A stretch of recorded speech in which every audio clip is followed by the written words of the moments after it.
Hello, and welcome back to my channel. This is Reality with Diva D. How you doing? And it's time for me to react to Married to Medicine, the episode about couples therapy. I want to say it's episode 13, and we are in season 12. You know how, like, sometimes you just don't want to freaking show the end? Oh, first of all, come on in, like, comment, subscribe to the channel, hit the notification bell button. You will be notified when I upload a video. This is one of those shows that I just don't want to end. Now, I know a lot of people like Dr. Jackie can go and Dr. Simone can go, but the only person I really believe that I will miss Dr. Jackie and Dr. Simone, just like on Potomac. A lot of people say that if Nene can go, then the show will go on without Giselle. It is just a different element. I don't like Giselle. Let me get it straight. But it's just a different element that I think she provides that Nene did. And I cannot put my finger on me not liking Giselle, but me not really wanting her off the show either. It's weird. It really is weird. Because to me, for Potomac, I'm about to get back to the doctor, but uh uh Candace was the show to me. She was the most entertaining. And by no means is Dr. Jackie entertaining, but it's just something about her, just like Giselle, they bring absolutely nothing that I would actually miss. And I just really wish I could put my finger on it. Dr. Jackie is mean. To me, she's honorary.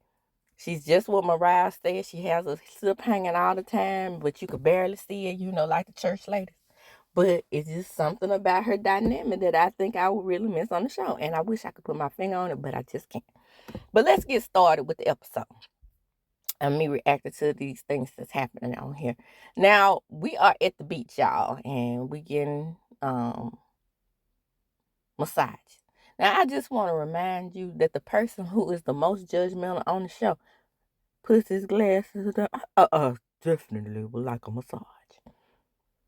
He likes to be felt on and touched up by other ladies, and the main one who's flopping down people in his lap, y'all. And then you have the extremes like Steven, who wouldn't take a massage at all. Y'all, him from Squidward wouldn't take a massage. And this foolishness. It's just one extreme to the other on this show. I mean, nothing wrong with getting a massage. Damon got a massage. Can y'all believe? Hey, Buddy got a massage. Can you believe? So, moving right along. Then we get to the part where my analysis on Quiet and the ladies talking about marriage. So, Dr. I want to talk about how they said they want to holler out to slap the shit out of somebody when they're asleep. I think my mama used to say that about my daddy. And it was mostly because she said he used to be breathing in her face. That's why I don't know about it want to sleep with no man. But my mom and dad, we weren't rich by far. We were upper working middle class family. What we thought we were, but I still think we were. We from Mississippi, so working middle class is not like working middle class in New York. I mean, we were able to live in a brick home and have cars and all that type of stuff, everything we needed. No, hardly ever good times scratching good times. We lived good. That's neither here nor there. We had our struggles, but I'm just saying we didn't. We weren't like scratching and surviving. And like the light bill, I put it this way: the light bill was never turned off, nor the gas. Okay. So, and we always had something to eat. Okay, so that's what I mean by scratching and surviving good time down to like a New York with my parents' income, but that's neither here nor there. So the point I was trying to make here was to say that these are doctors. They live extremely good lives, and I just don't see the dynamic of wishing a marriage on somebody. You talking to Angel, you talking to Quad, and you talking to them about the benefits of marriage. I, I, I want Quad to be by herself. Nobody wants her to be by herself on this show, and the same dynamic applies for me with Quad. I don't think the show. I mean, it's been proven that the show does not do well without Quad, even in her singlehood. So Quad does not need a man to be on this show. I think she works well with the ladies, and she can bring a certain dynamic that nobody else can. I think it needs to be someone saying, I know the damn name of the show is Married to Medicine. That doesn't mean that somebody has to be married just because that's the name of the show. Foolishness. So, of course, Dr. Heaven is like, well, stop giving him married benefits. And I agree with that. He does not, he, Cliff too, does not deserve, in my opinion, your married benefits. He does not deserve your fresh fish. He does not deserve your quiet seasonings. Quiet, and by the way, bring your seasonings to the show to the forefront more, so people can stop saying this all you got. Okay. And talk about more about your experience with Dr. G. Bring in more about how this relationship was very toxic for you. Whether a lot of people think that y'all comeback was mutual. Excuse me, I disagree. I don't think the comeback was mutual. I think that Dr. G was abusive. But however you want to say it, mutual comeback, whatever you want to call it. I think that should be discussed more, so these people can stop saying every relationship you get in and when you break up with them it's your fault. People say the same thing about me. But it's not always the relationship that you get in that it's your fault that there's a break in those relationships. Sometimes it's just that you all are not compatible and you recognize that and you decide not to freaking waste your time. Shout out to Dr. Simone, who knows that her and Cecil are no longer compatible as far as in a marriage. They just make good friends. And I like to see them as friends. But, excuse me, nobody on this show wants to see Cecil and Simone divorced. Toya hangs on to Eugene because she knows, just like Eugene said, she'll never find another Eugene. If a man has his big girl drawers on, notice I said drawers, and he wears good pussy lips instead of balls, because balls are meek and weak and mighty. If they do that, then they can have a compatibility with another woman like Toya. Toya has a very strong personality. And what I don't like about Eugene is what I'm about to get to now is that he treats her like she's a shrinking flower, and that she is not. Toya gives as good as she gets, and a lot of the things that happens with Toya, she starts. I don't know what the hell show Eugene is watching. Toya is very meddlesome. Don't you remember what Audra, how she got into it with Audra and she flicking Audra off and she just picking at Audra throughout the whole damn show. Talking about, well, she don't wear name brand clothes. She acts cheap. And then she tells Mimi, you're not our kind of people. What's your kind of people? Detroit girl from the hood. And Eugene dragged you up out the gutter. Huh? And even though you are on this show as a doctor's wife, you lack class. I have no problem with that because you are who you are. But don't lack class and tact and act as if you're above it all. And you are not. So the men get together and we have a therapy session with the men. And it's all on King about him marrying Quad and oh I'm not gonna really delve that far deep into the red flag things because we all know that these are Toya's questions. These are the things that Eugene has to deal with this woman. Nobody is gonna say that anybody else on that show wants to call out other men's name and have all these types of fantasies, but Toya. As soon as they start asking the questions about who would be likely most likely to call out somebody else's name, I was like, no question in my mind. That's Toya. What else is going on? Who's the loudest? Who starts the most mess? Boat. But what that man said, boat, that took me. I almost passed out. But back to the beach. So, I've already discussed how I feel about Mo Hashed Up Booty being the judge and jury for King and him getting married and doing things out of order. Man, still. Who are you? You and that Mo. That Mo does all the talking for you. I believe that damn Mo got a personality of his own. Because it has you saying things that you shouldn't be saying. Naturally. I have never seen anybody on TV with a hashed up booty, a Mo married to a woman, cheats on her in an airport in front of the world to see, which I don't think he stopped ever cheating, lives off of her, and then decides to tell a younger male that he's not doing things decent or order. That is the absolute worst to me. I hate, when I tell you I hate hypocrites.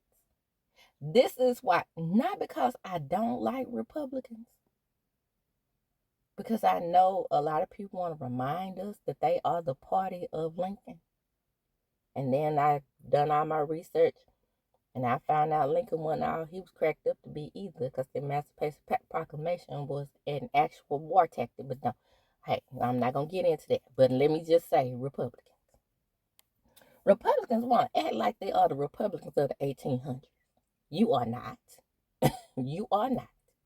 And they are the biggest, hugest, largest, if I could think of any other descriptive term to represent big, hypocrites that I have ever seen in my life. It's this way, it's that way. It can't be this way because it's that way. And then get all your so-called principles out of the Bible. That's how it was to me during slavery. You feel like it's okay to own another person, but your Bible clearly tells you that you are supposed to treat everybody with respect and love and kindness. Treat your neighbor like you treat yourself, but yet and still you upholding slavery. You upholding the principles of slavery. And then you are 9 times out of 10, just like in Mississippi, especially, you are a Baptist preacher. That's another reason why I left religion, because no one, and I'm glad I was raised in the South to understand this. No one has been able to tell me in all my 51 years, how does that work? How can we still be Christian and follow Christian doctrines when the people who gave us Christianity don't follow them themselves? Same with Curtis. That's probably the least Christian acting motherfucker on the show. I had besides, if you want the receipts, I got the receipts, baby. Besides the receipts, baby girl, I haven't heard of Damon cheating in the streets. I haven't heard of Eugene cheating in the streets. I didn't even hear about King and his Heathcliff too cheating in the streets. You know who I did hear about cheating in the streets? Curtis. The very same man that's on the beach telling this man what he needs to do. Child, I can't make this stuff up. Now, as far as Eugene and Dr. Damon, it must have been something cut up in there wrong that I didn't understand. Because I don't understand how we get from don't talk about my wife, don't bring my wife up, to you don't talk about my son. Yes, Toya did bring up uh Dr. Damon's son. But I can guarantee you this. Dr. Eugene did not bring him up. And I think that Dr. Eugene is the one who's right in this situation. How much I love Eugene, I still think that Dr. Damon is right. Just let the women do their thing. We don't have to be a part of this shit. When Dr. Heavenly and Dr. And Toya get into it, that's their argument. They don't have anything to do with us. What makes Eugene think that Toya is innocent? Like Steve told him, this woman 9 times out of 10 starts all the damn mess in the group. That's her role in the group, I guess. I guess she's the how can I say this? The Giselle of this show. Her point is to cause chaos. Mimi, my observation of Mimi, when Mimi talks about her autistic son, I've said it many, many, many times. I am a psychology major, social worker at this point in my life. I've been a social worker on and off since not 20, since 2009. So I understand the dynamics of having a autistic child. I don't have an autistic child, but I see every day people with autistic children working in social work, and plus my nephew is autistic. It definitely is very, very, it can go from the extreme to a non-functioning child to a extreme of a child who functions very well. Now my nephew functions very well, but his main thing is that he gets lost a lot. And I don't mean lost in like you can't find him. I mean lost in explanations. Like for example, I can tell him, I almost got the name of him. Like, nephew, don't close the door, and he'll close the door anyway. And you could tell that is him registering. How am I supposed to not close the door when she really wants the door closed, but she's telling me not to close the door, and she really means the opposite. So he's in the stages where he takes even sarcasm very literally, and that can be a problem in and of itself because he, like I said, he's not registering what you're really saying. If everything is complex. Like one day we were at a restaurant and I told him to get a table for 5. And he even found that to be confusing because of the way the hostess presented it to him. Table for 5? Yes, table for 5. Can we all sit 5 at a table? Yes. But at the same time, the table that she sat us at, it wasn't big enough for all of our hips. So literally, he got the table for 5, but not a big enough table for 5. So those small things that somebody may see as a small thing becomes very complex for an autistic child. And he is about to be 30. He's been through counseling. He's still going through counseling. He gets very angry and frustrated with himself when those things arise, when those things don't register properly with him. But I am at least glad he can drive. You know, he takes my children to dance, and it's just that, like, I do get nervous sometimes because I think he's gonna get frustrated when he's on the road and somebody may be blowing the horn at him really, really, really loudly, and that may send him into one of his episodes where he's very frustrated. And when he goes into those episodes where he's very frustrated, he may even stop the car in the middle of the road so he can, recalibrate. So those things I do worry about. So I definitely understand where Mimi is coming from. I come from a personal perspective, but in life you just have to work with them. He is about to be 30 years old and he's still at home.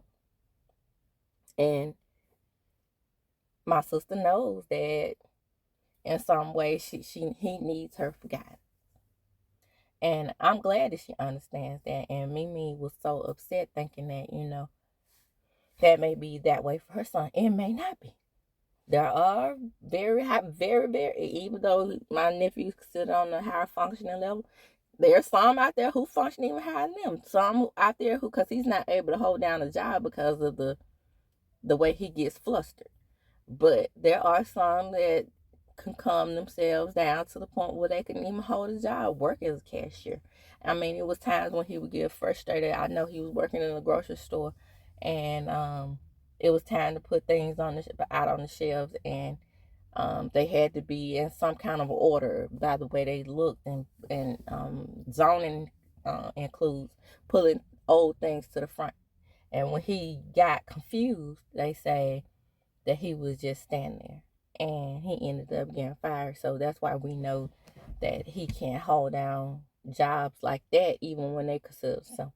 So hopefully, Stevie is still young. Hopefully with counseling, because we didn't start getting my nephew counseling until he was 12, because that's when he was diagnosed. But as the years have gone by, people are getting diagnosed sooner and sooner, because Stevie was diagnosed at 18 months. They said, I was shocked by that. I was shocked by one of the children in my caseload that was diagnosed at 2, because normally they're not diagnosed until they're 4, because that's when I got my daughter tested. I thought it was something that ran through families. I'm not sure if it does or doesn't. There's no proof that it is or isn't. But congratulations to Mimi. I think she's going to do well with that. Now, I just want to skip over everything else in between there, because that does not matter to me. I want to talk about King and Quiet. So we'll get back to the house. We finally out of Jamaica. Phew. Whew. It's just like this season has really felt like it's been one long ass trip, right?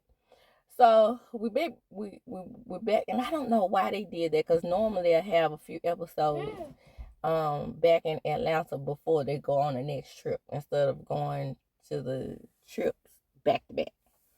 But it's very odd to me. But just back to Quiet and King. So they're doing pleasantries. They're being very nice to each other, and at this point we can actually see the breaks in this relationship. King is very smart, in a way, because he let Curtis know that no, this doesn't have anything to us doing things this and in order. This has to do with Quiet's relationship. I mean her age. So Quiet understands the science behind it. Dr. Jackie understands the science behind it, because Dr. Jackie is a doctor. And Dr. Jackie realizes that Bigfoot, Big Mole, has stuck his big foot in his mouth. So she's blowing up Quiet. So they talking about that, and they're talking about that in a very, very respectful manner, until we get to men being sassy. King feels like he's not getting enough Quiet, and this is where us women come in at, right? Quiet is the type of woman that clearly fills her man up, but not to capacity to what they're thinking.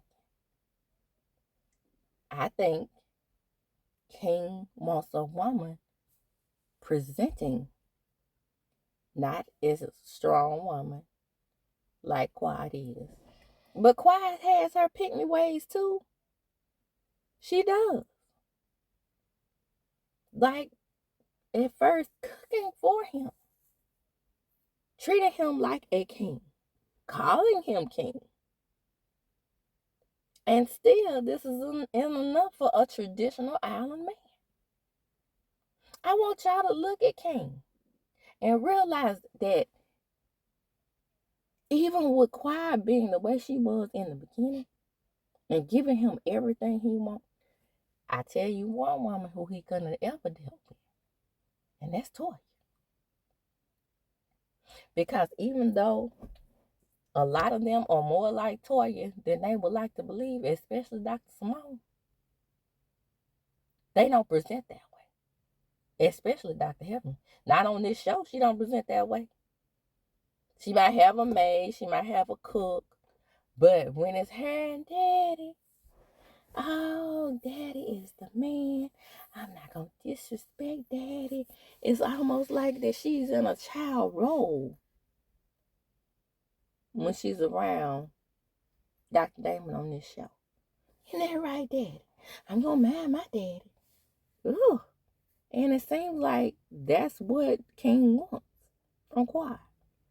King has been turned off, in my opinion, by Quiet wanting a baby from the beginning. King don't want any more children. And that's just what it is. I wish that Quiet had recognized that before now. I wish they didn't have to break up on this show so we could hear Quiet can't keep a man shit. Who want to keep a man that's abusive emotionally? A damn an emotionless desert of a man. Who want to keep a man like that? Let them bastards go. Who want to keep a man that's yelling at her and acting like a little meatball and want to make her have kids? Huh? But we supposed to, as women, we supposed to put up with all of a man's inconsistencies and just so we can say we have a man. The way a man treats us, we supposed to put up with it. No, not supposed to put up with somebody just because they treat you bad. I know women that have been in marriages for 30, 40 years with men who absolutely treat them like shit. You're not going to do it to me. You treat me with respect, I treat you with respect. What the fuck is wrong with mutual respect? Why is it that a man is supposed to get more respect than a woman in a relationship? And then the woman is supposed to stay and put up with it. No. Now let's get to the reunion. What I do know about the reunion. Child, people tired of Eugene. And I don't blame Steve. People could say what he wants to say. He did look like Elvis in his little Elvis suit. And what's not. And Handsome Squibble. And everybody else. But the point is, when he called him Eugene Bush, he was saying exactly what I said at the beginning of this episode, or at the beginning of this analysis. We are tired. The people are tired. That's your shrieking violet over there. She's not a shrieking violet on this show. That's your woman over there that you think that everybody's supposed to treat with kid glove. You have to do that. These people on this show don't have to do it. People on the show and people in the audience can see that she gives as good as she gets. People in the audience can see that she's a shit starter. Eugene, it's time for you to recognize that. Those little digs that she makes at you, yeah, she carries them over into the group. She's not innocent. So stop treating her like she's innocent when it comes to how these men are supposed to handle her. But I believe this is more so about the Met Gala than anything. We'll learn more about it on the reunion, on what happened to drive a further wedge between Eugene and the rest of the guys. Also, Dr. Jackie was in front of Dr. Simone begging her to do something. And she said we'll never be back where we were. I don't know if she was referring to Dr. Jackie or she was referring to Dr. Heavenly. Dr. Heavenly is probably going to possibly leave the show to pursue her political career. I don't have a problem with a reality star pursuing a political career, especially when their values align more with mine, not the present person in charge of the country. Values don't align with mine. former reality star. He could do it. She could do it. And that's just how I feel about that. Toya and Mimi are gonna have their words. I'm glad. Quiet is going to be crying because they continue to side with the exes. Now, Dr. Meatball, aka Dr. G, maybe. Because, he was in their friend group before she was, and he is in the doctor community. But to sit up there and continue to communicate with King.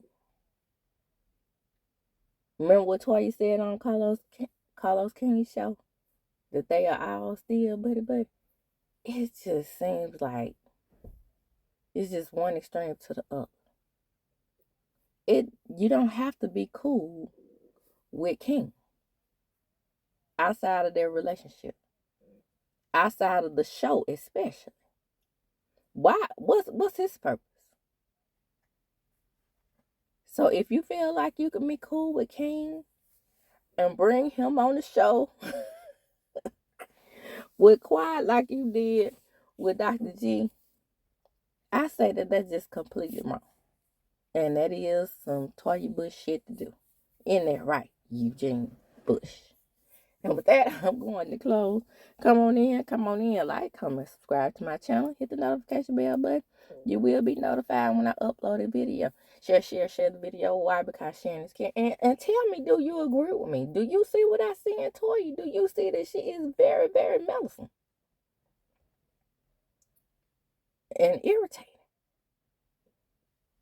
And if you don't agree with that, tell me why you don't. And as I do when I close, I'm going to chunk them up. Deuces.